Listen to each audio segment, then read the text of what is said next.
Good morning. Thank you all for attending. Today is October 20th, 2022, and this is the meeting of the California Housing Board of Directors. We have a full agenda, maybe not as packed as in recent times, but so we should be doing well today. I have handouts available on the CalHFA website or in the control panel for GoToWebinar. This meeting is being recorded and will be available to view post-meeting, and it is also being live streamed as we speak. At this point, I'd like to go ahead and turn this over to the chair, Mr. Cervantes. Thanks very much, and I'd like to call the meeting to order. Melissa, turn it to you just for the roll call, and then we'll move on into the agenda. Ms. Avila Farias? I'm not hearing Ms. Avila Farias. Absent? Ms. Cabildo? Present. Chair Cervantes? Present. Ms. Gunn for Dr. Imbassiani? Here. Mr. Balmer for Treasurer Ma? Present. Mr. Olmsted for Mr. Velasquez? Here. Secretary Castro Ramirez? Present. Mr. Prince? Yes, here. Mr. Russell? Present. Ms. Sotelo? Not hearing Ms. Sotelo. Ms. Sotelo absent. Mr. White? Mr. White? I see Mr. White. Did you have audio issues? Mr. White is present. Mr. Silber for Mr. Acefa? Present. Ms. Miller for Mr. Steppenshaw? Not hearing Ms. Miller. Ms. Miller is absent. Ms. Johnson Hall? Good morning. I'm here. Good morning. Chair Cervantes, we have a quorum. Great, thank you so much. And with that, the next item on the agenda is the approval of the minutes from the September 22nd meeting. The minutes were included in the board package. May I have a motion to approve the minutes, please? Director Russell, so moved. Thank you very much. Are there any comments or proposed changes to the minutes or objections that individuals would like to raise? I don't see any hands up on that. So with that then, in as much as the motion's been made, our protocol is to approve the minutes by consensus. Actually, let me do that. Let me get a second first and then I'll do that. This is Teresa Gunn. I second it. Thank you so much. Now, our protocol is to approve the minutes by consensus with a motion and a second. So then we'll move on to item 3, which are the chairperson, executive director comments. I don't really have a lot of comments. I would like to thank you all for, again, the work of what we're about for the state of California.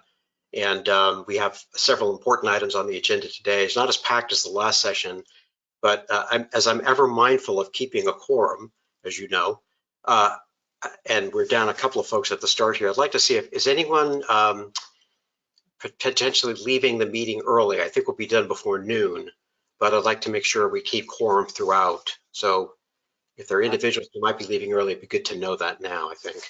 Yeah, this is Preston. We have a big community meeting that I have to leave for at 11:30. 11:30, okay. Anyone else? And then Melissa, let's see, if we lose one attendee and no one else comes in, will we still have quorum at that point?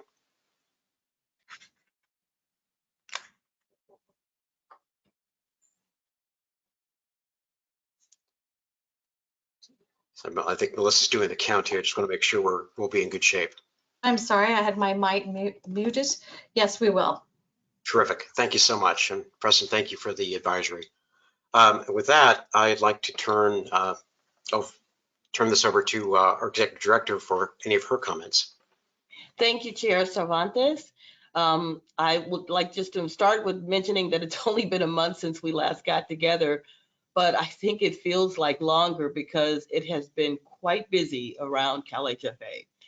I'll start with a wonderful award that was provided to one of the projects that we worked on. I want to share that this development that CalHFA helped was financed in San Francisco and was recognized very recently with a national award, which is something I think is wonderful.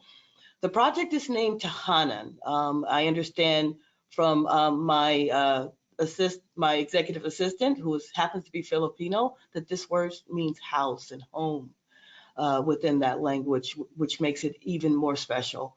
This is a 145 unit permanent supportive housing development that was named the winner of an Affordable Housing Finance National Reader's Choice Award in the special needs category.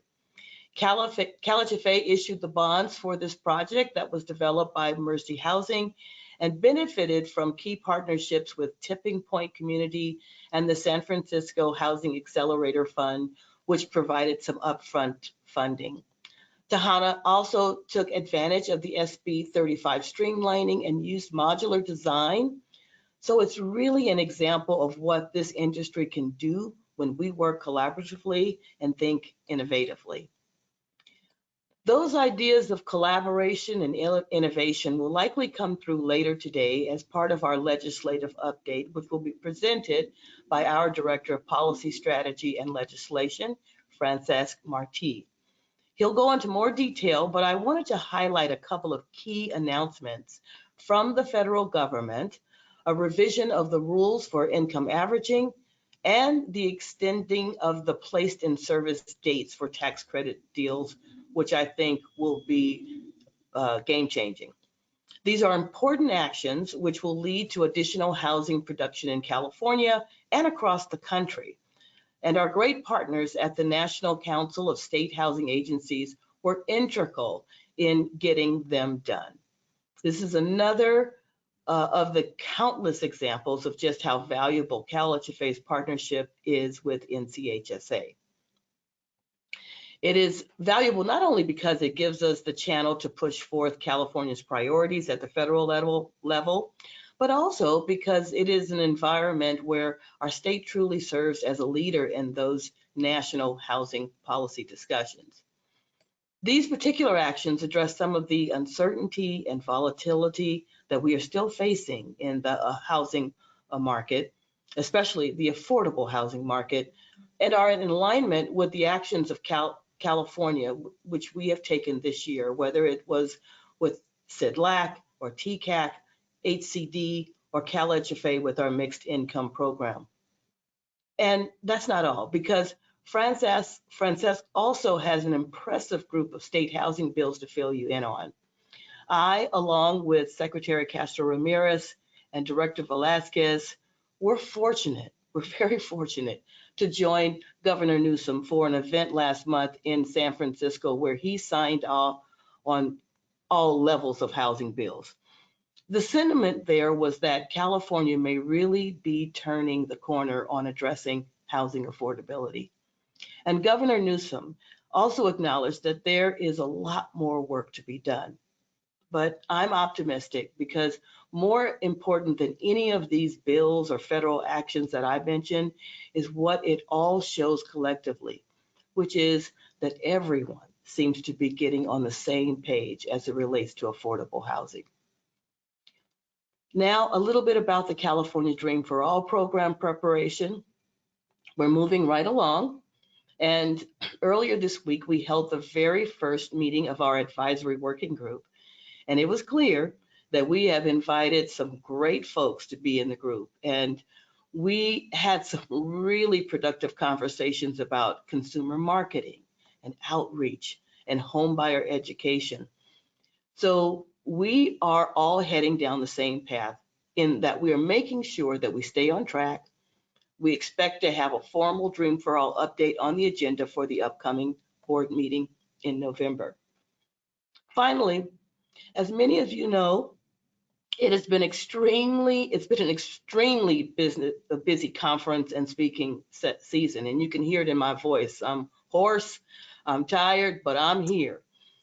But in just the past couple of weeks, I've attended the Nonprofit Housing Association of Northern Californians Conference, along with Chair Cervantes and our Deputy Secretary Kurgan from BCSH. And the first meeting of the Narrative Shift Task Force around housing and health, which I also attended with Secretary Castro Ramirez, was part of that as well. And I mean, I've been with the secretary all week. I mean, we also traveled to San Bernardino last week for an economic roundtable hosted by the Latino Community Foundation. That was just wonderful. It was eye-opening. And some of those conversations brought both myself and the secretary to tears. We have been spending a lot of time working together, actually. And as we were both invited to participate at the UCLA Arrowhead Symposium, which the secretary, that role was delegated to Deputy Secretary Kurgan. That one was focused on California's crossroads between transportation and housing, which was also really quite interesting. So it continues, the work continues. Next week, I'll be speaking at the California Association of Local Housing Finance Agencies conferences with 3 of our board members, Director Fred White, Director Delilah Sotelo, and Director Maria Cabildo. And we will all be representing CalHFA at the Southern California Association of Nonprofit Housing, and the San Diego Housing Federation, which follows right after that, which is hosted by our very own director, Stephen Russell. And then I'll be rounding it out by attending the Rural Housing Summit in Pacific Grove. As you can tell, I'm out of the office. I'm on the road a lot this fall, but I've really, really valued being able to present all the good work we are doing at CalHFA. It's worth it. All the codes, everything that I'm going through, it is 100% worth it. I've been in this industry for a couple of decades now, and it's really good to get out and have those connections and have those partnerships and let folks know the great work that we are doing. And moreover, it's great to see our board members who are in there with us and doing the same thing. So that's all I have. I will now pass the mic back to Chair Cervantes. Thank you. Thank you very much, Secretary Director Johnson Hall. You have a very busy fall season ahead, as it seems, and we appreciate you carrying the flag for what CalHFA is doing in California. The next block of items 4 through 6 on the agenda, are final action items, final loan commitments for 3 projects. I'll ask Kate Ferguson to sort of walk us through them, and if we have developers present, maybe have them speak afterward, just to provide a few key highlights on those projects. I'll open then for any comments from the public to the extent that there are any, and then pull it back for the board for discussion and then action. So with that, let me pass this to Kate Ferguson. Thank you, Kate. Thank you. Good morning, Chair Cervantes. Can you hear me?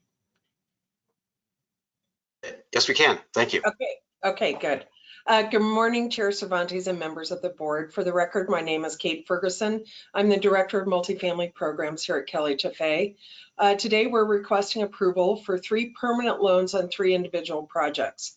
The Fittyman Apartments project and the La Vista Residence are both being developed by Pacific West Communities. And we have Tony Crowder, who is the Housing Programs Manager at Pacific West, on the phone to answer questions or give any feedback that you would like.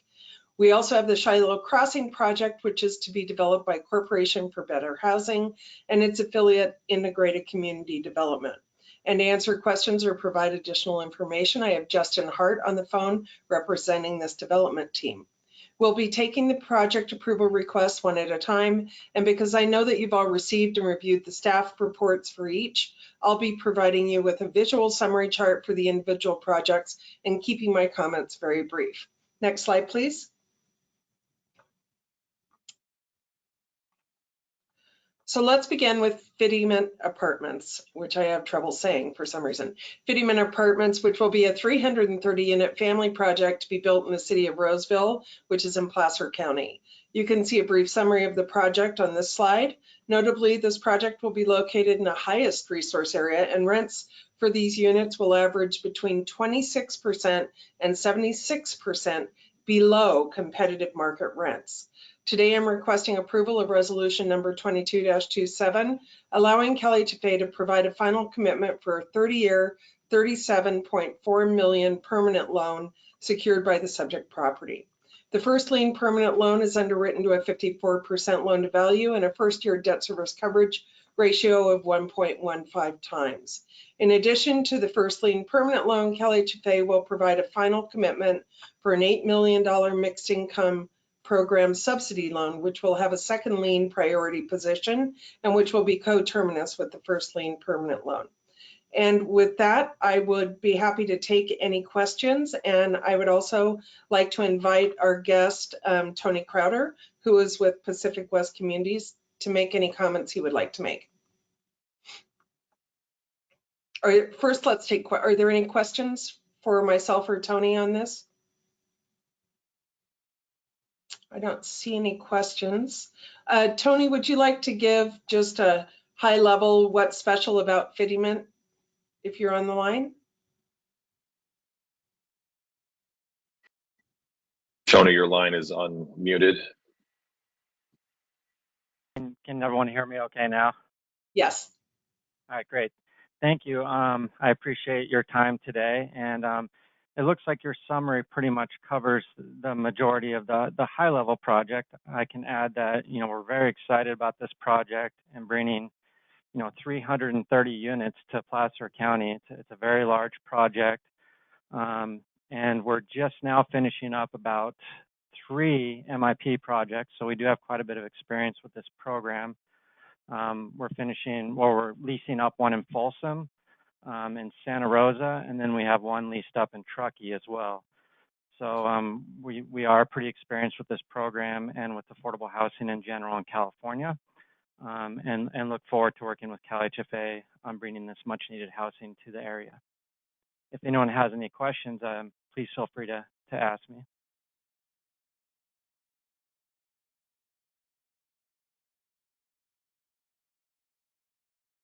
I don't see any hands up for that. Thank you very much. Thank Chair you. Cervantes, could I interrupt for just one moment? Yes. I neglected to share with the audience today and the board members that we are expecting our sister agency to run an earthquake drill this morning at 10:20 a.m., which would be shortly. And I just wanted to give everyone a heads up that phones might ring, computers might ding, to give us a heads up on their statewide test. So if that happens, we'll go ahead and continue to move forward, but I did want to let everyone know that that is happening, and there's more information under earthquake at california.gov, let's see, earthquake.ca.gov if you want more information on that. Thank you. Thank you. So if we see folks ducking and covering, we'll know what's going on. Appreciate that.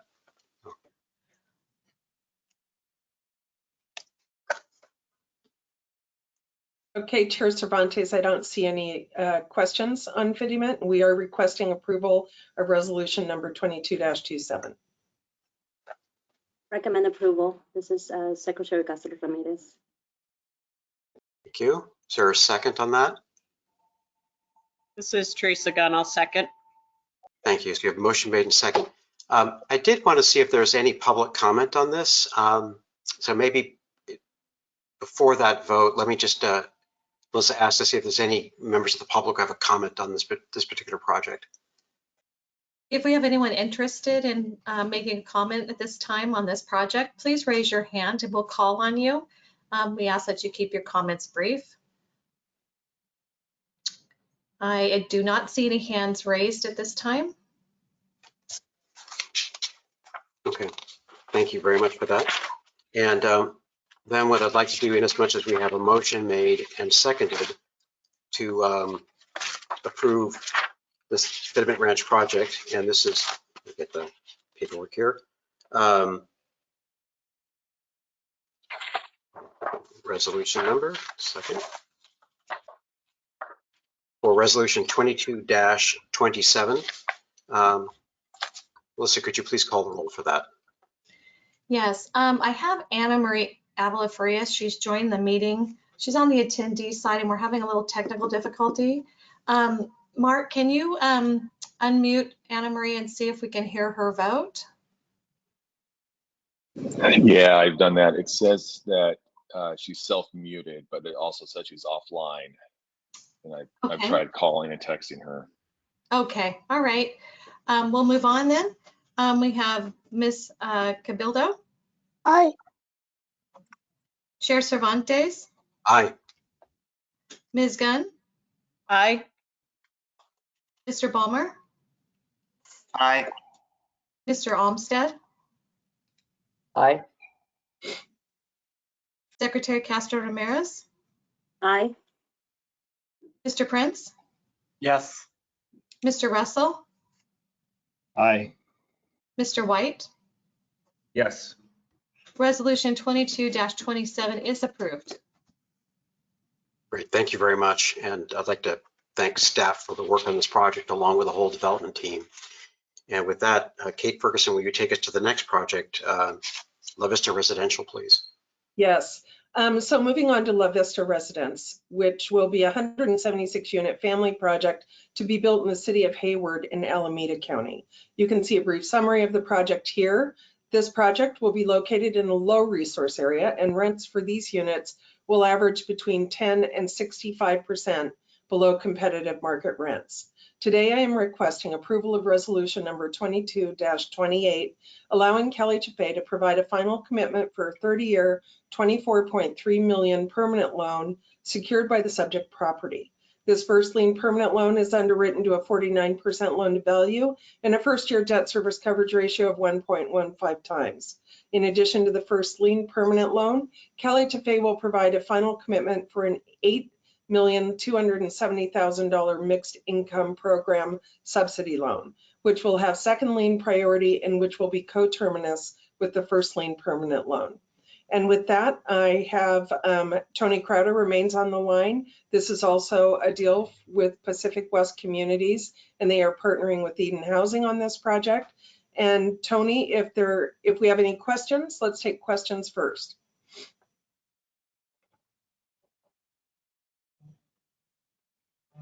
I don't. Oh, yes. Thanks, Kate. This is an excellent illustration of low-income resource area versus the last deal with a high resource income area. And in the third deal, similar. It's a similar contrast. They're all in Northern California. I probably should wait to your last deal to bring this question, but I just want to put this out there.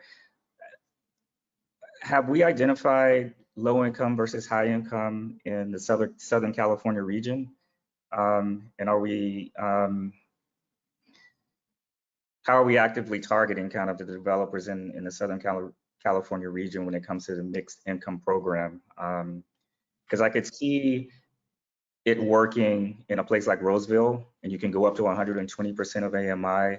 I can imagine you're having difficulties having that type of flexibility in the SoCal region. And in my mind, I'm wondering have we targeted, do we know where these low income resource areas are versus the high income resource areas and active developers in these areas that we could target? So it's kind of a general question, Kate, yeah. but. Yeah, no, it's a good question. It's one that's talked about quite a bit, frankly. Our program doesn't specifically target low resource areas in Southern California and Northern California. The resource areas are designated by the TCAC HCD Opportunity Map designation. And CIDLAC and TCAC made a priority for, trying to target deals in high resource areas throughout the state. I want to say in 2021's initial meetings, et cetera. And so that has driven sort of, you'll see the preponderance of deals coming through CIDLAC and TCAC to be focused in higher resource areas. To do a deal in a low resource area like this deal, I mean, there are certainly priorities to try to provide affordable housing in high resource areas versus low resource areas, although this deal is a good example of the benefits to a low resource area of doing a MIP deal.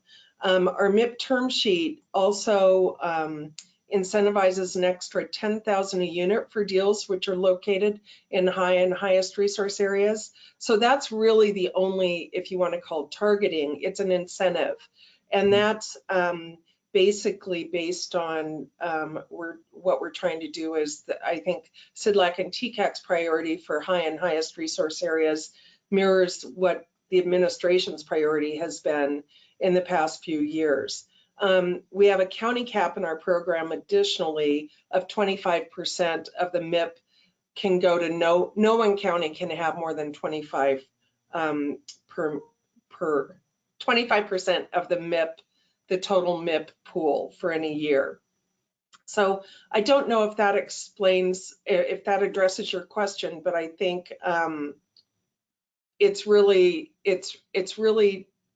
the developers' choices of sites are driven very likely by how they can compete at CIDLAC and TCAC. And since our program is tied to 4% credits and tax-exempt bonds, we see that reflected in the deals that we're doing as well. Does that answer your question? Yes, it perfectly answers it. I had a feeling it was tied to TCAC and CIDLAC, which I'll put this out there again. I think I may have said this before on a couple of other board meetings. We love the 4% and 9% programs because we create and produce so many thousands of units in a year. Definitely want to continue to think about alternatives to that source to match with the MIP program, whether it's public sector money or private sector. But yeah, you got right to the heart of it in terms of how the developers are just trying to compete based on priorities with CIDLAC and TCAC. So thank you for that. Okay. Any other questions or? I see Member Russell has his hand up. Yeah, I just would like to comment on, this is Stephen Russell, I'd like to comment on Director White's comment or build on it. And really, when we look at the previous, and first of all, I'm going to be supportive of this project. I will put that up front. So if I say anything critical, it's this universe we're operating in that I want to speak to, which is this dynamic tension between the desire to, for instance, follow our climate goals, which would put a lot of the development in the cities, which is very expensive, often low resource, and the desire to go in high opportunity areas like the previous deal, which is a suburban sprawl development at odds with our climate goals in many ways. The real challenge is just the scarcity. We're making choices out of scarcity. You know, there's a limited resource, and were we to have more resource, of course, we could fulfill the community development needs of projects like the one in front of us at the moment, as well as putting kids near good schools as we did in the previous project. So this dynamic, it's challenging. It is scarcity that drives us to make these kinds of choices. But I think as long as we keep our eyes open as we make these decisions, and that we don't go, I think it's important to be aware of this. I don't want to call it a false dichotomy. It's a true choice we have to make, but the circumstances of resource are what drive it. Thank you, Member Russell. Any other questions or comments from members of the board? Okay, Kate, I'll turn it back to you. I think we're going to, is there anything else that you wanted to add on this particular project? I don't think so, unless Mr. Crowder would like to add anything on behalf of the development team. Sure, thank you, Kate. Yeah, thank you, Kate. I guess I would add also that not only is the MIP program allowing us to build this from a subsidy standpoint, providing the soft financing, this project, being in a low resource area, would have been extremely difficult to get funded if it weren't in the MIP set aside. As you indicated, the TCAC and CIDLAC, have prioritized high and highest resource, and it's likely we would have had to submit this project many rounds before it could have been funded in the general, East Bay region area set aside. So the MIP program is great in that regard, that it allows projects in low resource areas to kind of compete at a higher level because of the set aside. So we appreciate that. I would also like to add, that we are working on this with Eden and in close cooperation with the city of Hayward. It probably goes back about 4 years. So this project has a long history between all the partners in here. So we're very excited to finally get it off the ground. And with that, I would be happy to answer any questions. Thank you. Are there any questions by members of the board of the developer? Thank you. Thank you very much then.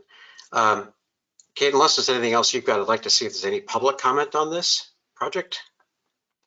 No. If we have any members interested in making comment at this time on this project, please raise your hand and we'll call on you. I am not seeing any hands raised. Okay, thank you very much, Melissa. With that then, I'd like to see if there's a motion to approve resolution 22-28 for our loan commitment. Yes, motion to approve. Thank you, Member White. Is there a second?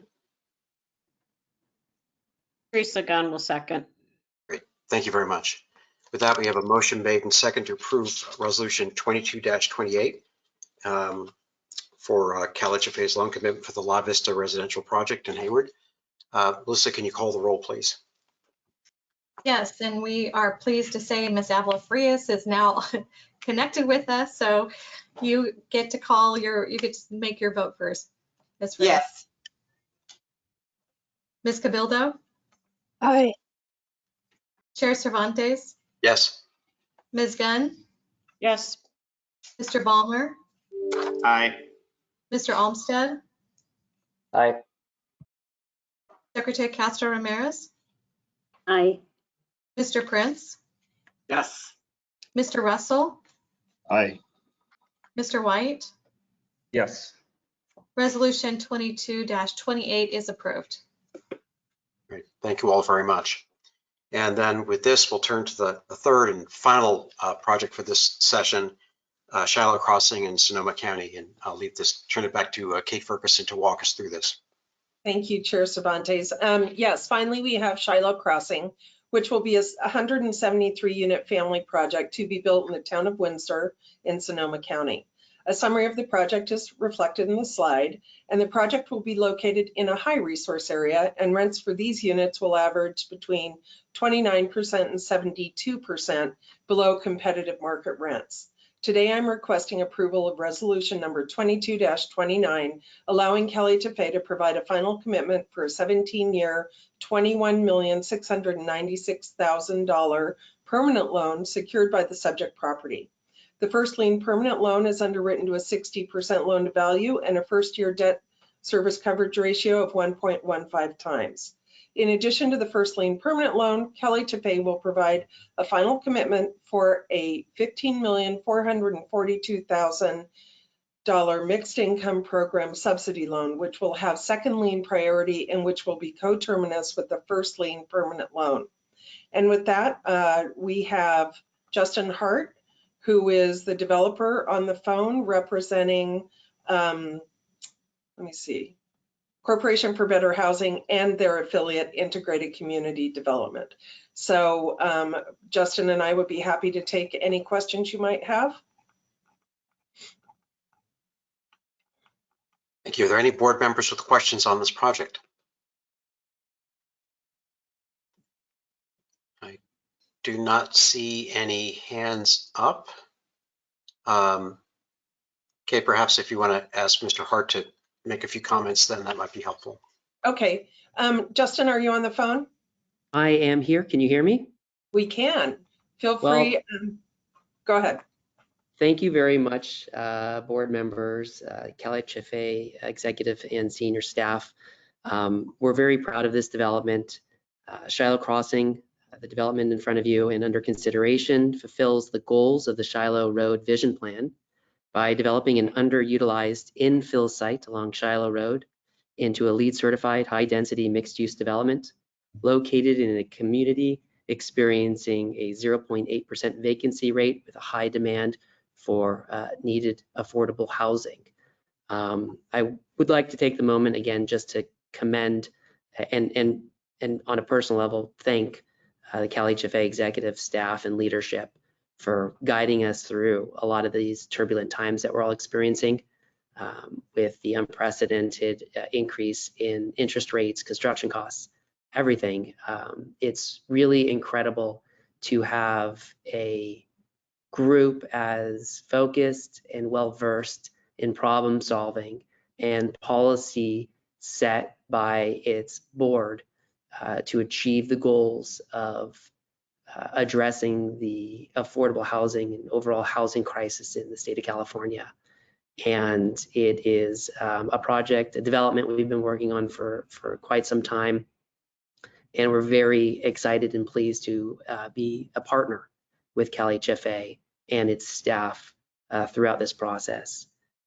We've had a long-running positive relationship with CalHFA on a number of other MIP deals that are nearing construction and other affordable housing developments that utilize CalHFA as the both the lender on the perm side and the bond issuer. And so this high resource development is very excited, or we're very excited about it, and happy to take any and all questions about this development. Thank you very much. Thanks, Justin. Are there any questions from members of the board for the developer? Thank you, Mr. Hart, and I would also echo your compliments to the work of staff on this and the other MIP projects we've been reviewing. I'd like to see if there are any public comments on this project. Melissa, if you could just see if there's anyone in the audience who has something to say on this. Please raise your hand if you'd like to make a comment now. I do not see, let's see, there are no hands raised. Okay, so pulling it back to the board, are there any last questions, comments on the project? Don't see anything, in which case I'll ask for a motion to approve resolution 22-29 to approve our CalHFA loan commitment for the Shiloh Crossing project. Is there a motion to approve? Motion to approve. Thank you very much. And there's a second? I will second. Maria Cabildo. Thank you very much. So you have motion made and seconded to approve resolution 22-29. Melissa, can you call the roll on that, please? Ms. Avila Frias? Yes. Ms. Cabildo? Aye. Chair Cervantes? Aye. Ms. Gunn? Yes. Mr. Ballmer? Aye. Mr. Olmsted? Aye. Secretary Castro Ramirez? Aye. Mr. Prince? Yes. Mr. Russell? Aye. Mr. White? Yes. Resolution 22-29 is approved. Thank you very much. Thank you all. And maybe before we leave this, again, I'd like to thank Kate Ferguson and her staff for all the work on these projects. It's a very, very tough environment out there.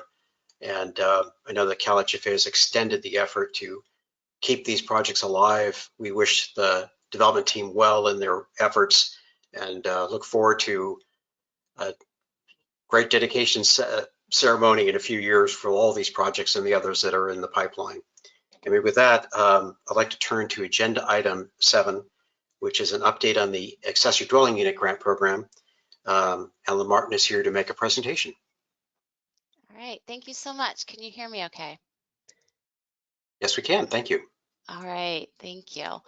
Well, good morning, Chair Cervantes and members of the board. For the record, my name is Ellen Martin, Director of Business Development and Stakeholder Relations. And as you said, I'm here today to provide an update regarding our accessory dwelling unit grant program.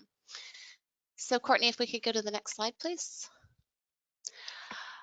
So as a reminder, CalHFA is offering a $40,000 grant to fund pre-development costs associated with construction of an ADU.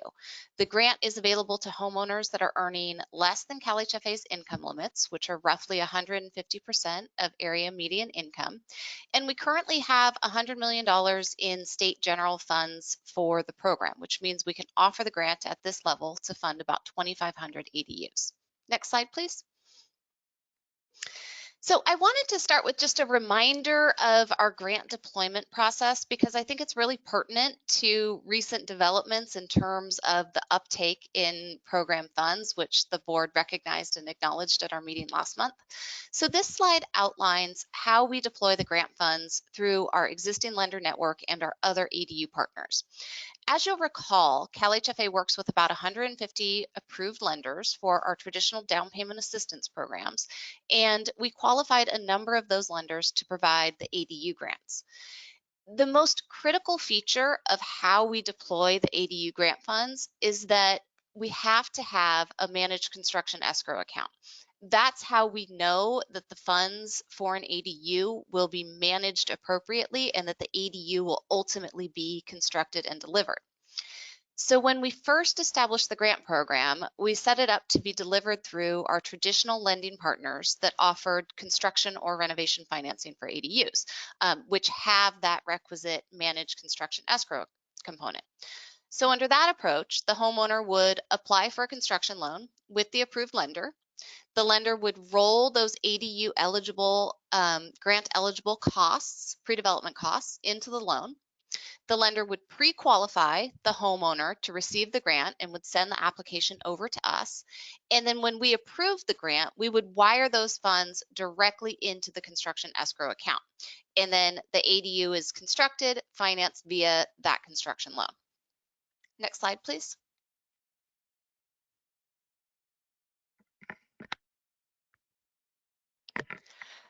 So currently, CalHFA has 19 private lenders that are qualified to provide the grant through the process that I just outlined. However, as I think we all will recall, just as we reached sufficient scale and capacity within our lending community to offer the financing to accommodate receiving this grant, interest rates started to go up. So this really presented us with a huge problem because obtaining a construction or renovation loan generally require that the homeowner has to refinance their first mortgage. And homeowners with really low rates on their first had little to no interest in refinancing to a higher interest rate associated with a construction loan.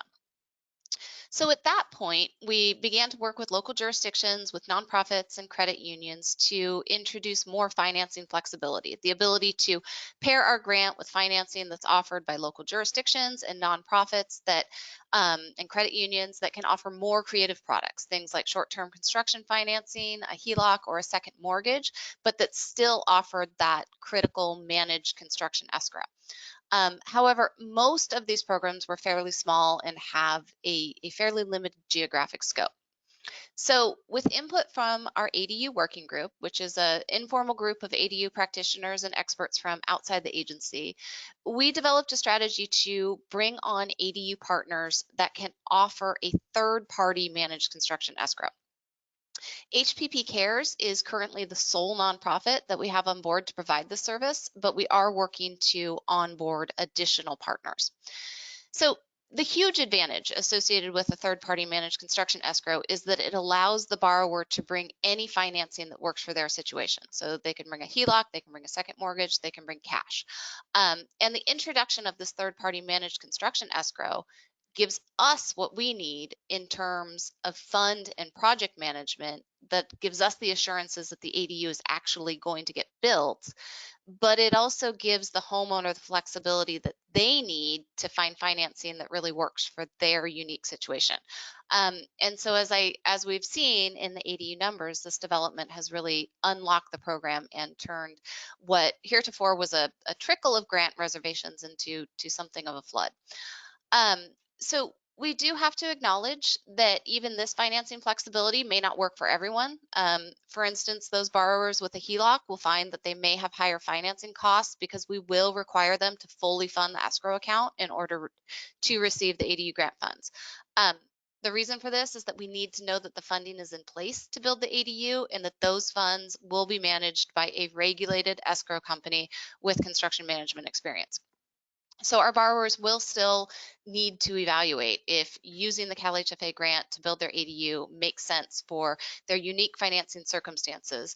But we are working very hard to build in all the flexibility and capabilities to make this grant work for a variety of situations. If we could go to the next slide, please. So in terms of current numbers regarding uptake of the grant program, the numbers shown on this slide are current as of the first week of October, at which time we had a total of 1,200 reservations for the grant proceeds, which matches to about $50 million in total funds reserved. Of that amount, so inclusive in the 1,200 total reservations, we've funded 840 ADUs to date. So we've dispersed $34 million. Again, that's of the $50 million, not on top. $34 million in funds have been delivered to the managed construction escrow accounts associated with 840 homeowners. And those grants are occurring, as you can see by the map on the right, in about 40 counties throughout the state. So the geographic diversity of where these grant funds are going is impressive. And if we could go to the next slide. So this slide digs a little bit deeper into that geographic distribution, showing how our grant funds have been distributed amongst the major California regions. So Los Angeles is absolutely unsurprisingly leading the way. LA has permitted about 60% of all ADUs in California since 2018. So it's really not a surprise to see that most of our grants are going to LA County. However, LA County has only received about 36% of our grant funds, which tells us that we are doing well in terms of helping to stimulate some geographic diversification of ADU production.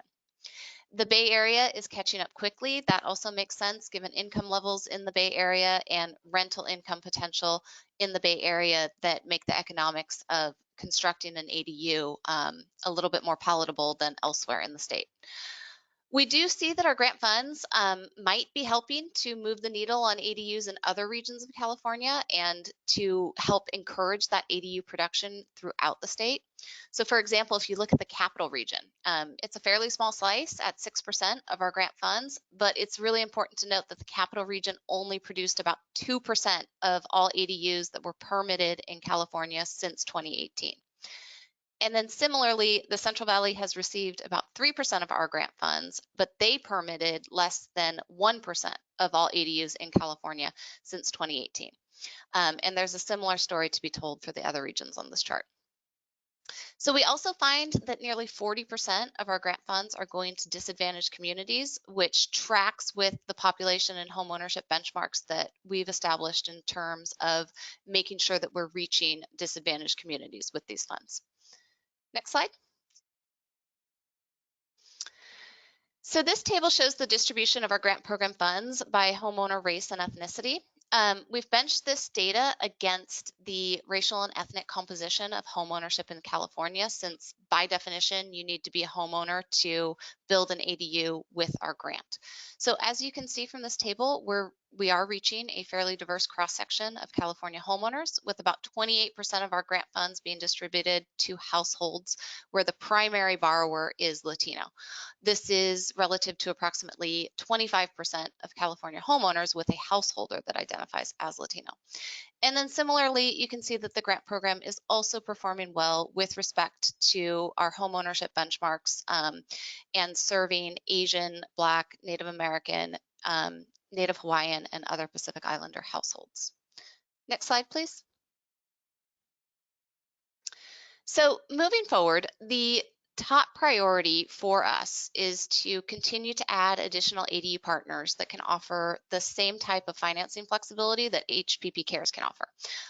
Due to the huge volume of applications and phone calls that HPP Cares is receiving, they actually shut down their application portal in September to give themselves some time to catch up. And we anticipate that they will be reopening that portal in the coming weeks. So alongside that, we are actively working to onboard additional partners that can provide that third-party managed construction escrow and help to share the load with HPP Cares.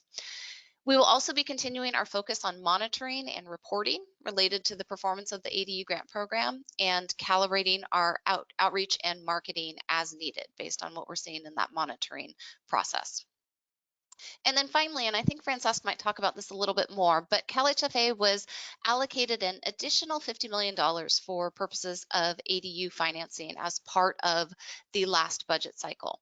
The associated trailer bill language requires us to assemble a working group that will explore avenues to assist homeowners to access financing and capital to build an ADU. So in the coming months, we'll be initiating that working group process as part of discussions regarding how we deploy that additional $50 million. So with that, I'd be happy to take any questions. Thank you very much, Ellen. Are there any questions by members of the board?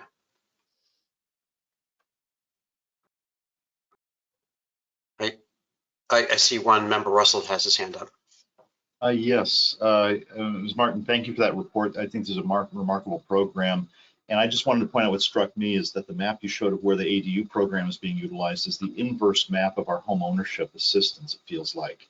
Yep. And that's an observation. Is there something to that? I mean, clearly we're helping create wealth in those areas where it is really challenging to buy, and the real estate dynamics define, you know, like really high rents and high living expenses define the conditions where ADUs make sense. So I get that these are meta trends. I guess I would comment that the ADU program, to the extent we continue to push to get diverse households into this program, we begin to overcome that divide, the economic divide. And so I want to commend you for the work you're doing. I think you're on the right track. I just have to say those two maps, because the one is in my head. You didn't show us the map of the home ownership program, but it's stuck in my head, and I just can't get that image. I can't shake that image. So thank you for the work and for continuing to innovate and trying to deliver you know, the promise of this program. Thank you. Thank you. I have Secretary Castro-Ramirez. Thank you, Chair. And Chair, I didn't get a chance to be at last month's meeting. Congratulations on stepping into the leadership role. It's so good to continue the momentum at CalHFA. And I wanted to build on Stephen's points here, and first acknowledging, of course, the great work of the team at CalHFA in terms of developing from scratch this grant program. I think we all know that promoting and supporting the build out of ADUs has been a key strategy in terms of our effort as a state to address the housing supply issue. Many thanks, of course, to the state legislature since 2016 for beginning to pass a number of laws that enabled us to be more intentional in terms of creating more accessory dwelling unit opportunities. And of course, you know, thanks to the team for continuing to look at ways to make this program, this grant program, more accessible, to be intentional in terms of the level of access to diverse communities. And I think on that point, building on Stephen's comments, I think it's helpful for us to have information on demographics and by race and ethnicity, but equally important, I think, is to have information by income, because the purpose of the ADU program was also to ensure that a certain level of homeowner based on income and diversity was also having the ability to have that financial support. And so question for you, Ellen, is how are we tracking that information? And then maybe the second question is,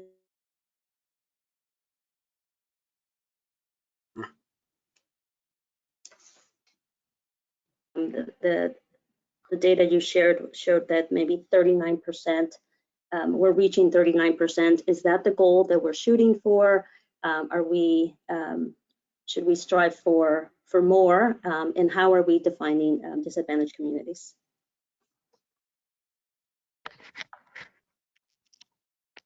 Okay, thank you. I think I heard all of your questions, but you did freeze there for a minute in the middle. So if I omit something you asked, please just let me know. So the first question you asked was tracking on income levels. We are also tracking that. About 33% of our grant recipients are earning less than 80% AMI. So we're glad to see that we are helping to provide those wealth accumulating opportunities for lower income Californians. I think that's a really, really important aspect of this program. In terms of serving disadvantaged communities, at 40% of our grant funds, we are actually outperforming the internal targets that we established for ourselves based on a review of home ownership and population in disadvantaged communities. So we were targeting about 30 to 35% of our grant funds reaching those communities. And so at 40%, we're well exceeding those goals. We are defining disadvantaged communities consistent with the definition that we're using for the mortgage relief program, which is looking at the owner vulnerability index that was developed by the UCLA Center for Neighborhood Knowledge. So this index was really developed for purposes of COVID-19 relief programs. But we really found it, as we dug into the data, to be pretty relevant for the ADU program from the standpoint of being able to offer homeowners in vulnerable areas support and the ability to benefit and generate wealth associated with additional rental income, as well as the increased property values and attendant wealth creation that can come with building an ADU. Did I get all your questions? Okay, thank you. Yes, thank you, Ellen. Are there any other questions by members of the board? I have one. Oh, I'm sorry. Member Farias, I think you put your hand up there.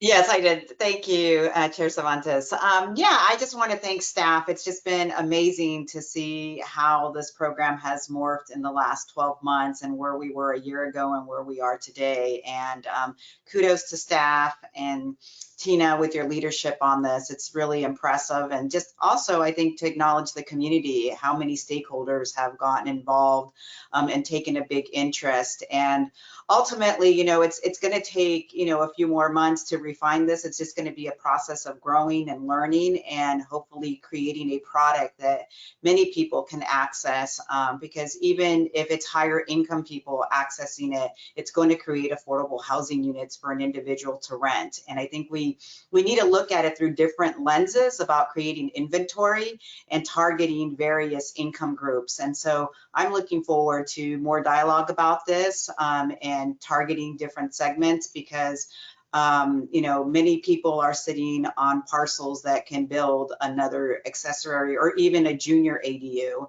And I think also some more work that we need to do policy-wise is just getting our state laws in sync with local laws, because now with legislation changing, when you want to add that junior ADU, the financing isn't there, and it creates different underwriting rules. appraisals, and many are in a space to create that third accessory unit, the junior ADU. So I think at some point in the near future, I'd like to see how the accessory unit and the junior ADUs along with the single family all work together, and how to bundle that financing together, because they're not working right now. On top of the appraisals, the system is just not out there to assess how future value is going to work for these accessory units. So I think that's some leadership and space that we all can occupy and bring some thoughtful dialogue to. Thank you. Thank you, Member Barrios. Are there any other board member comments or questions? Then I think I have one, which is, so we have started with 100 million, we're 50 million in, and we've got a $50 million authorization in the fiscal 22-23 budget, but there's some work that needs to be done to access that. So is that a money, because I'm just thinking that we don't want to be a victim of our own success here, where we get through the 100 million and then we stop because we can't get to the next 50 million. I'm wondering, do all these pieces line up where it's a seamless transition to access all the whole pot of the 150 million between last year's budget and this year's budget? And I think that is absolutely the question of the hour, and I think Francesc would love to address that.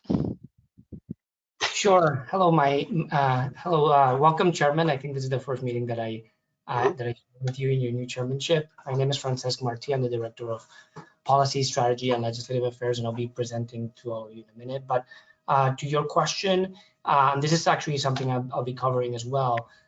There are two provisions affecting the ADU program in the budget, right? And part of it was passed during the kind of budget bills that were enacted in June, and then there was another budget trailer bill, and actually another budget bill junior that were passed in August that modified those provisions. And there is 50 million that is given to CalHFA for our ADU program, and it is very flexible. The August legislation did clarify some additional uses that it can be used for, and I'll cover that in my presentation, but it is permissive. The board and CalHFA has the discretion of over how to use that program. Now, separately in the trailer bill, there is language mandating CalHFA to create a working group. And it does mandate us to include a certain type of stakeholders. We can add additional stakeholders, and it does ask us to cover certain topics, but it doesn't have to be limited to that. So there's a mandate on the working group. There is an additional 50 million with flexibility, and I think it's up to this board and to CalHFA staff to determine how best to sequence those two things, and how to what would be the kind of the optimal use of the 50 million and the optimal use of also the working group's time, right? I think we already heard from board member Farias, like a kind of an interesting topic for the working group to discuss, kind of the interaction with some of the kind of recently passed state legislative items and local land use. But yeah, I think that's kind of like the universe that we're operating in. Thank you. So this is likely a topic we'll take on a little later on, because at some point I could see us where we're getting close to committing the first 100 million, and we wouldn't want to stop the program while we're still figuring out what to do, and then just be sitting there with 50 million off on the side. So right. I'm kind of figuring staff will sort of manage that process so that it's seamless. Maybe my last comment on this, I want to pick up on something that Secretary Gustavo Ramirez said, which is that, given that this all started from scratch, I think that the work that's been done here is really terrific. And, if anything, it's sort of like, I made a comment earlier about being a victim of our own success. It's like, it's been successful. So I'm looking forward to sort of like following through the commitment with respect to the balance of the funding and making this all work till we can maybe get some more money in the next budget after that. Any last comments from Ellen, Martin? Yeah, thank you so much, Chair Cervantes. And I do want to just take this opportunity to acknowledge, again, our superstar single family staff that have built this program from the ground up. They are absolutely the preeminent experts in ADU finance in California, if not the entire country. And without their expertise and absolute yeoman's work on this program, you would not be seeing the kind of uptake in funds that you're seeing. So just want to give a shout out to them because they are really fantastic. And I'd also like to thank the very robust stakeholder community that we are working with. There's, you know, from the Casita Coalition to our partners in the legislature, to independent media channels such as How to ADU and of course HPP Cares and our other lending partners. It's really definitely takes a village to build ADUs here in the state, and I think this is a really great ADU ecosystem that is helping to generate this kind of success. Great, thank you very much. Unless there's any last questions or comments from members of the board, and we'll move on to the next item. Ellen, thank you so much for the presentation. So item number 8 on the agenda was an update on state and federal legislation. We had an appetizer for that just a second ago from Francis Marti. I think you've got a much more elaborate discussion for us, given that everything has been going on in both the federal and the state legislature. So please. Yes, absolutely. Thank you, Chairman, and thank you, members of the board, Executive Director, CalHFA colleagues, members of the public. So I already introduced myself in the previous Q&A, but my name is Francis Marti. I am the Director of Policy Strategy and Legislative Affairs, and I'll be providing you a legislative update today, and I'll be covering both you know, the end of the state legislative session here in Sacramento, and also I'll cover the legislative state of play at the federal level in Washington, D.C. So next slide. Yeah, let's go to the, okay, great. So the 2022 legislative cycle has come to a close in California. August 31st was the last day for the legislature to pass bills, and the governor had until September 30th to sign or veto bills that came to his desk. So it's a really good time to take stock of what happened. Just shy of 1,200 bills reached the governor's desk this year, and about 1,000 of those were signed and chaptered, and the rest were vetoed. And on September 28th, the governor signed over 40 housing-related bills, some of which I will cover you today, and he signed them at an event that the executive director mentioned earlier in her opening remarks. And you may have also heard that the governor has called for a special legislative session in early December, specifically to address high gas prices, and it will cover that specifically. So we don't anticipate that it will cover other topics. And so that is expected in early December to coincide with the swearing in of new members after the November election. And then just a reminder that our 2-year legislative session, our 2-year legislative cycle is over, which means that after new members get sworn in December, the new 2-year session will technically start. So we will see new bill introductions with brand new bill numbers. And of course, we'll be tracking and monitoring all of that. And then the session really starts in earnest when members come back in January. So next slide. So I'll start with bills that have a really direct impact on CalHFA that were signed last month, right? And there's 3. The first is AB 2006 that requires CalHFA and HCD and TCAC to enter into a memorandum of understanding to streamline the compliance monitoring of our respective portfolios of regulated housing developments. So this MOU, this memorandum of understanding, is due on July 2024, and we look forward to working with our partners, which are represented here in this board, in working on this MOU. The second bill we have here is AB 157, which is an August trailer bill that captured a lot. It's not just a CalHFA bill. It captures a lot of items that were resolved in the June budget negotiations. And the only provision pertaining to CalHFA is Section 11, which, as I spoke earlier about, creates this working group and mandates that CalHFA convene a working group to develop recommendations on possible future options for the ADU program, right? These recommendations are not binding, they're advisory, right? The board obviously retains the authority to direct the CalHFA program, and these recommendations, and this is important, are due July 1st, 2023, which is fairly soon. And then the third bill is AB 179, which is a budget bill junior, again covering all sorts of areas in state government, but it adds a little bit more language to the appropriation that for the new 50 million, just clarifying some new potential uses, right? We don't have to spend it on those new uses, but it clarifies that the 50 million for ADUs can also be used for some additional uses, which are lined out in the bill, beyond our grant program. So we'll go to the next slide.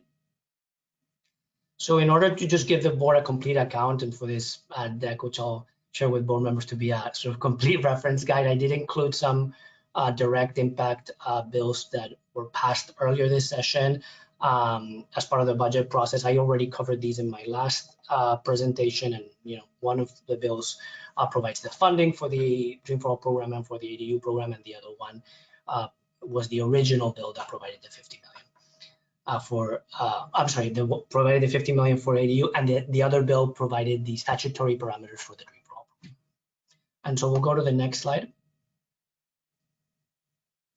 So now I'll cover some prominent housing bills chapter this session, some of which you may have heard about. I think the most exciting one, the two most exciting ones are AB 2011 by Assemblymember Wicks and SB 6 by Senator Caballero, which advanced as a pair after a deal that was reached earlier this year.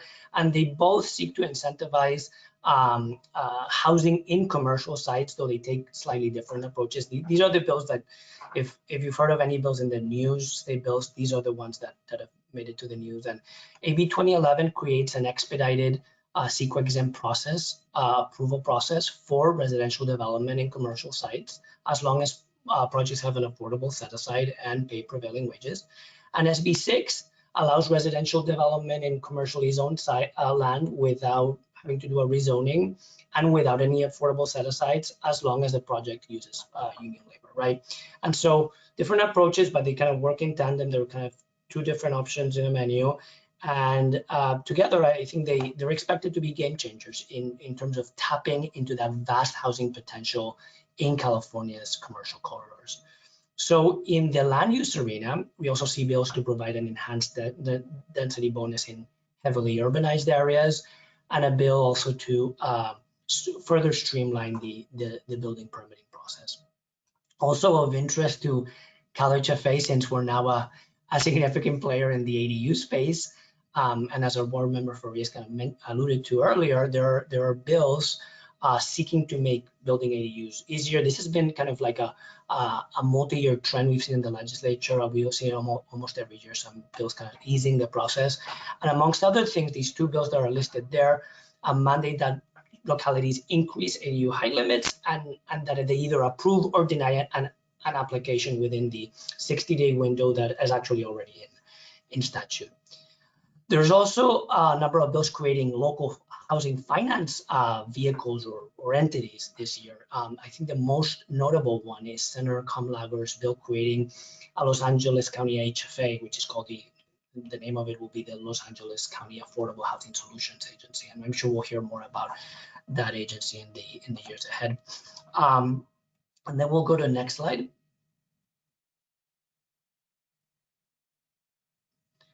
So on the environmental front, there is a bill mandating HCD to research standards for including electrical vehicle charging stations during building retrofits. Then there's also a few bills mandating set-asides in various financing programs. There's a bill that mandates a 20% homeless set-aside in HCD's MHP program. There's another one that allows local tenant preferences in low-income housing tax credit projects. And there's another one that creates a 25 million or 5%, whichever is less, farm worker housing set aside in the state low-income housing tax credit program. And lastly, there are a number of bills that make it easier for school districts and higher ed institutions to build the student and faculty housing. I'd also like to, it's not here, but I'd like to mention another bill that's significant, SCA 2, which was passed and signed this season and now needs to be ratified by voters in March of 2024. And it will repeal Article 34 of our state constitution, which requires voter approval of many publicly funded housing projects. And this bill has been a long time in the coming. It failed in the ballot in the past, but we're hopeful that in 2024 it'll clear the ballot. And then I'll just emphasize that this list is not a comprehensive list. I just kind of made a small selection of bills that were of particular interest. I know that there were also other bills that are not here that are very germane to HCD and to others, but this is just a selection. And then I'll turn now to our federal update in the next slide. So, and then we'll go to the next slide as well.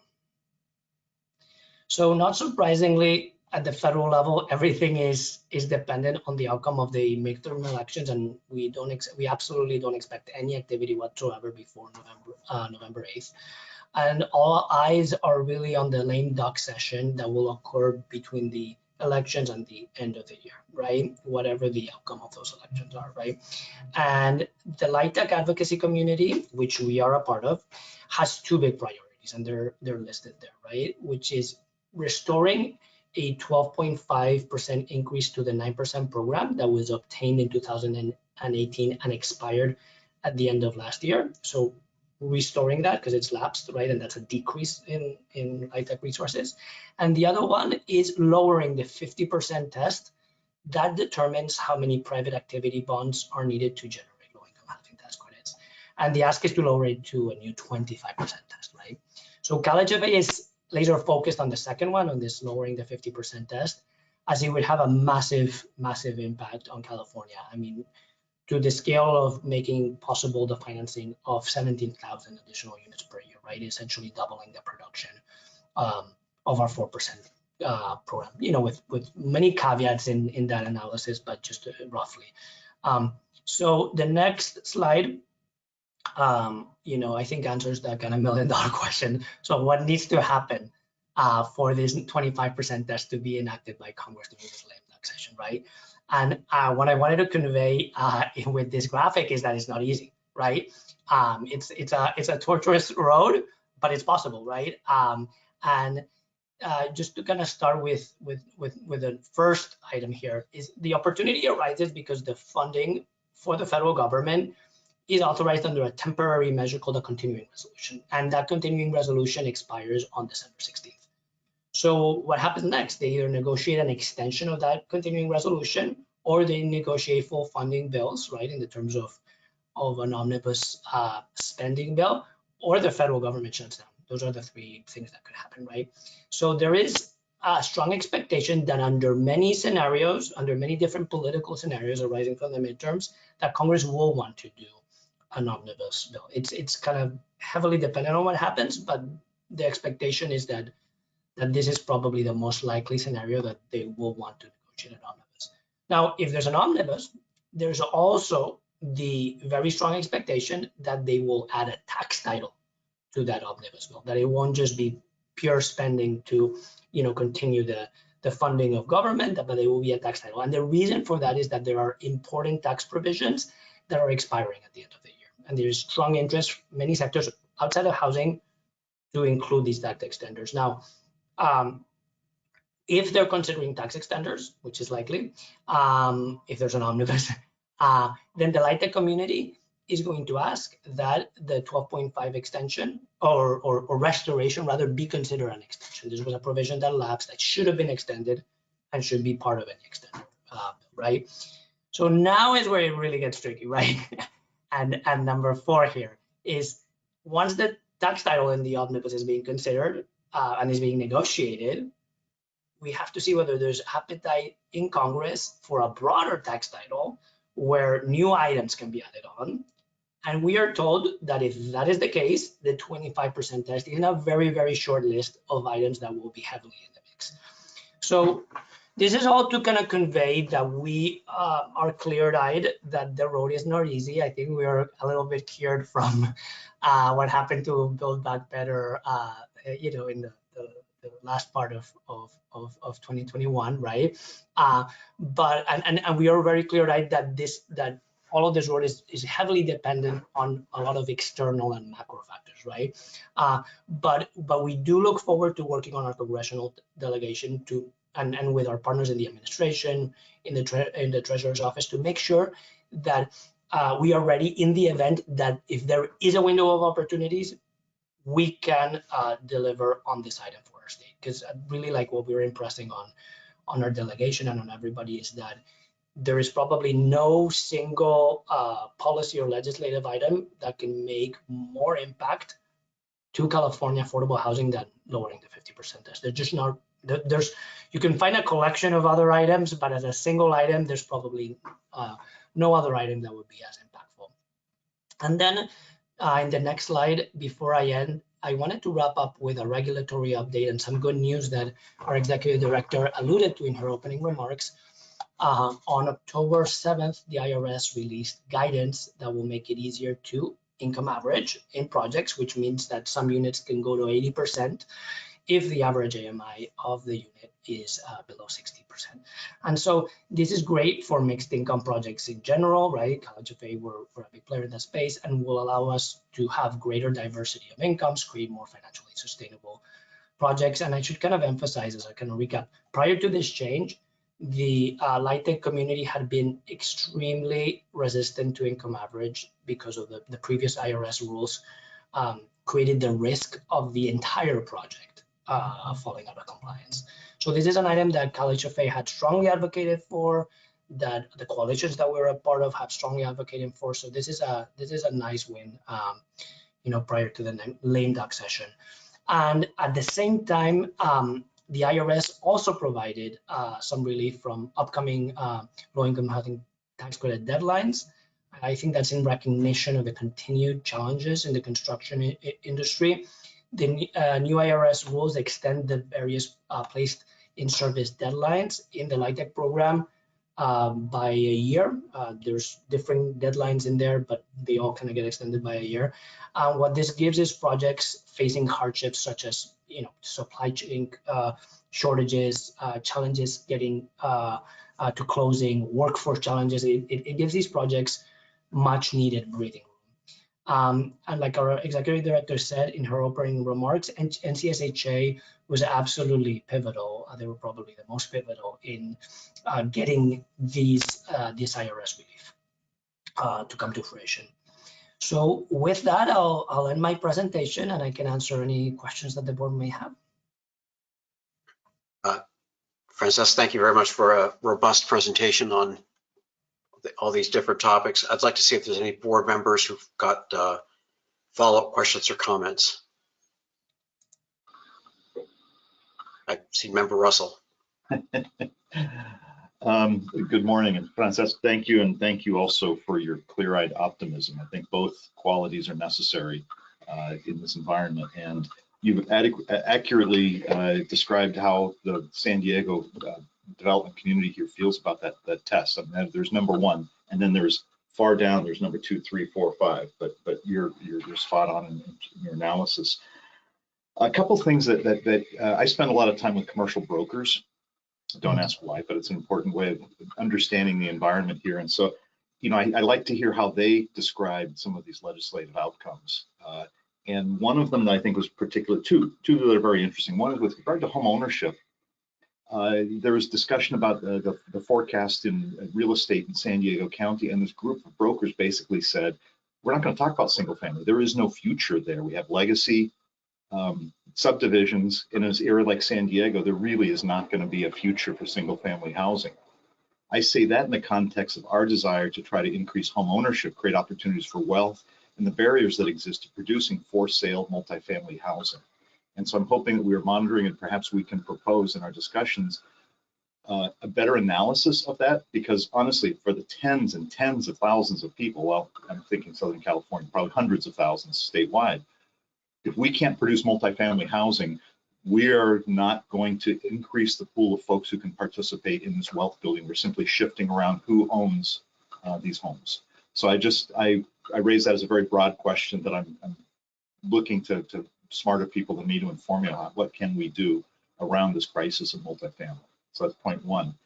Point two is we are equally excited about 2011 as being probably the biggest housing bill, and SB 6, the pair came out together, but 2011 is like the biggest housing bill of the year.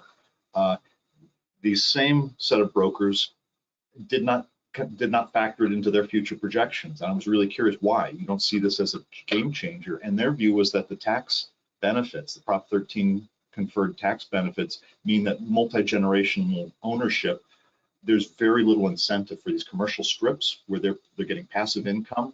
1 month's rent on the center pays their tax bill. The rest of it is free and clear. It's lifestyle money is the way they described it, which is a concept. I've never had lifestyle money, so at least not on the scale, not those lifestyles. And so it occurs to me is if that is, we've lowered the hurdle now for the land use decision around these commercial corridors, can we do something around the tax disincentives to actually turn these properties over? In the absence of redevelopment, where we used to be able to come in and just say, we're going to do this, what might we do? And so these are two questions I've put out there more as like, can we be thinking about these things and be monitoring if there's discussions that help advance them? Yes, thank you, board member. I mean, you touched on two really relevant topics. I think the kind of property tax discussion is always a really hard one, but a really necessary one. I know that the Board of Equalization actually hosted a really interesting event kind of discussing some of these, which our executive director and myself attended, and the secretary as well, and I think some other members of the administration a few months ago. But this is a very relevant conversation. We are heavily monitoring, but we're also kind of aware of the kind of political challenges in addressing that particular piece. And then on your earlier comment on the kind of the interaction, I think you made a really interesting connection between kind of our home ownership programs and the need for more multifamily housing. There's some interesting legislation at the federal level, the neighborhood homes credit, that would kind of seek to replicate the low-income housing tax credit program for sale housing. So any opportunity to create multifamily home ownership opportunities is something that we're kind of closely monitoring, and I think should also kind of be discussed in the context of as we develop like the Green for All program, and how we can interact with or help serve that particular need. So thank you for your comments, and more to discuss on those. Thank you. If I could just quick follow-ups on both of those. One, with regards to the taxes, I think that obviously we saw what Schools and Communities First, what that unleashed on the land here. And so the idea of reforming Prop 13 in its entirety is pretty challenging, but there are new incentives we can create. So there's a pathway for someone who's owned this car lot with a trailer in the middle of a city now, a reason why it makes financial sense tax-wise for them to do something else. And that's without having to erase Prop 13, can we do something? So that's what I'm thinking of. And with multifamily housing, the hurdles, financing is less of a, well, it's a challenge for other reasons, but this construction defect litigation seems to be one of the primary hurdles. We may well see, as this wave of apartments, again, I'm speaking locally, that we've seen a huge number of apartments being built in the last number of years. When those reach their 10-year clock, will there be massive condo conversions? Are there protections we can put in place? Are there exactions we can put in place to help some of those transactions? When they're recapitalizing an entire portfolio, can we dip into the stream when the stream is high, of that capital? So it's not just a financing issue. It is really new production challenges and capturing the conversion. I think upstream, and easier to do it now before they start getting the taste of the money river. It's much easier to do it now. Once they taste it, it's different. No, thank you so much. I think those are great ideas. I have heard the construction defect issue mentioned in the legislature, so I know they're aware, but like getting that done, I've heard also that it would be very significant. And I think you're right on point in looking beyond financing, especially when we're facing, just kind of candidly, perhaps a more challenging fiscal outlook. What are things that we can do outside of the financing space that will also help? So thank you very much for your thoughtful comments, board member. Thank you. Are there any other comments or questions on this topic for Francesc? Chair Cervantes, may I interrupt for a moment? Please. I'd just like to acknowledge some changes in our board representation. Board member Preston Prince has left the meeting, and also Secretary Castro Ramirez, but Castro Ramirez has been replaced with her delegate, Sasha Kurgan. Thank you, Sasha, for joining. Okay. Thank you. Then let me move to agenda item 9, which are just informational reports that were in the package. And I'd like to see if there's any questions that board members have on this, or any kind of follow-up for staff that board members would like to identify, so that we can stay on top of our responsibilities. Any items from the board on this? And of course, if a member thinks of something afterwards, please reach out to staff, and that'll be taken care of. So then I think we will have agenda item 10, just other board matters. And I think that this is the opportunity where, if there are topics to be addressed in the future that a board member would like to make sure we follow up on, it's a good time to raise it. Again, one can raise it afterwards as well, but I'd like to make sure that we all stay on top of this. So any other topics that individuals would like to raise for future discussion?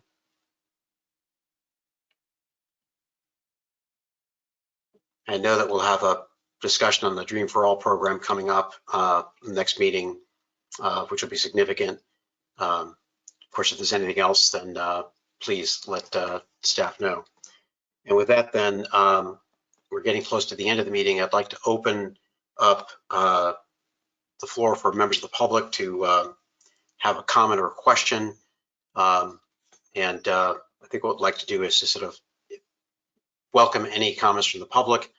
We'll probably want to limit that to 2 to 3 minutes to allow for time for all members to participate if that's possible.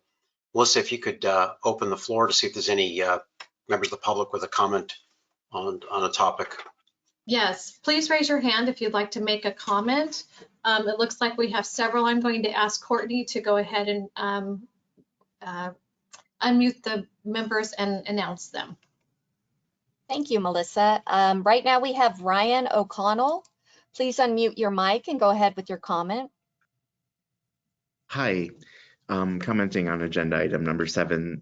Thank you for including me in the village of stakeholders that help get these ADU grants out there.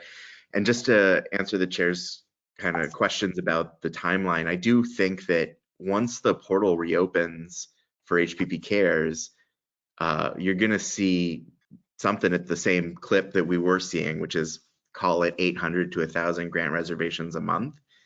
And so if we assume that the portal reopens sort of the end of this month or beginning of next month, I would expect the 50 million remaining to be spoken for before the natural timeline for the decision making with a working group. So if that's our priority, then yeah, I would expect that to be pretty challenging just based on what we're seeing on the ground. And I wanted to give that feedback. But great problem to have. Congratulations. And let's see a lot more of that grant money developing naturally affordable housing. Thanks, guys. Great. Thank you very much for your comment. Other members of the board? Yes, next we have Florentine Christian. Please unmute your mic and go ahead with your comment. Thank you very much. And I also wanted to comment on agenda item number 7 with respect to the accessory Dwelling unit update, very exciting information. What I wanted to add to the conversation, I am a ADU design builder. Our company is Sidekick Homes, and to date, we've consulted over 300 homeowners, and there are certain patterns that we're seeing in terms of financing that I wanted to raise awareness around. What we're finding is that most homeowners are having to put together a patchwork of financing. So while the majority of financing might come from an equity line, almost nobody is able to secure all of the financing for their ADU through home equity means. And so that means they're pulling from a patchwork that might include supplemental, from their savings, their retirement account, or a loan from a family member. What we're really finding, though, is that there are certain demographics that have more access to these additional means than others. And so, and I was really happy to see that you guys are surpassing your mark in terms of disadvantaged communities, because it's very much in the disadvantaged communities where people are not quite able to pull the financing together for their projects. And I'm not talking about low income people. What I'm talking about is people who have good income, they have good jobs, they have good credit, and they have plenty of equity in their house, but they're missing that 10, 20, 30% to bridge the gap to put their full financing package together. And for that reason, I believe that the grant funds have been absolutely critical in helping that segment to be able to get their projects done. Otherwise, they just can't do it. And it breaks my heart when I'm going on these consultations. I can pretty much look at the zip code and I can tell you whether they're going to be able to complete their project or not. And so I just wanted to bring that to note from a social equity standpoint for how important this grant funding has been to date. And I know it's limited. It's only going to be able to impact so many families. And I don't know what's going to happen for the remaining families that are also in need. What I would love to see, of course, more funding would be awesome for these households, but I think it would also be great to have the data. I think the data that you guys are collecting is fantastic, but having some research data around how housing is financed, how these ADUs are financed, what percentage is coming from where, and how is that impacting people of different economic statuses. I'm telling you anecdotally from the face-to-face conversations that I have with people, but I really think it would be fantastic to have this backed up with data so that policy decisions can be based upon, based upon that data. So that was the big thing that I did want to offer. Another thing that I would offer in a second round of funding is to allow for the funds to be allocated retrospectively. And I just say that because we have got, I'll just tell you an example of a family, but we've got a number of people in this situation. Rodrigo and Julia, it's a son, mother, family unit who pulled their money together to purchase a property, purchase a home together. It's a small 2-bedroom home.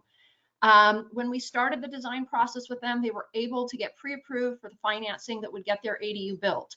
Because interest rates have increased over that time, we now have permits ready to pull, ready to go into construction, but now that they're trying to actually get the financing, interest rates have gone up, they can't get approved for as much. And then they're also struggling to qualify for the $40,000 grant because most of their pre-construction monies have already been spent. There's a way for families like Rodrigo and Julia to be able to access the funds. They were already, their project was already in process, but because of the timing, with interest rates and when this grant was made available to people outside of renovation loans, they're the people that are stuck in the middle. And we have a lot of clients that are in a similar position. So I just ask the group to consider that in the next round of financing, possibly loosening the, allowing for the retroactive reimbursements. And then finally, I just wanted to comment, someone had mentioned appraisals, the appraisal industry. I think that was Anne-Marie Farias. And I just want to mention appraisals are one of the biggest sticking points right now for financing as it relates to ADUs. And there are guidelines for appraisals. There's a fantastic class that was written by Dennis Desai of the Appraisal Institute. At this point, what is needed is financing for the class. Someone needs to pay for the class to take place. And we need to get the word out to get our appraisers and lenders there. So that is a resource that's available. If there's anything that CalHFA is able to do to further and assist that, it'd be greatly appreciated. Thank Right. you. Thank you very much for your comments. Those are very helpful. Any other public comments, Melissa? Do we have any other folks that would like to make a comment now? I do not see any new hands raised. Okay. And just one moment. We do have someone. Courtney, can we access Mr. Norman? Unfortunately. No, we can't. Okay, looks like technically we can't get to him. Mr. Norwood, there is a way to submit your comments to us. Please just look at our board section of the website and you'll be able to follow the directions on that. We'd be happy to accept your comments after the meeting. I have no other hands raised. Thank you, and I'd like to thank the members of the public for attending and for providing comments. It's very helpful. Took some notes on them as well. It's always good to get additional feedback from members of the public, particularly those who are sort of engaged in the housing challenges that we're trying to address as well. And with that, we come to the last item on the agenda, which is adjournment. And unless there's any last comments or observations, I'd like to move to adjournment unless there's any objections. And seeing none, the meeting is adjourned. Thank you very much for your time, and staff, thank you as well for all the effort and work. Take care, everyone. Thank you all.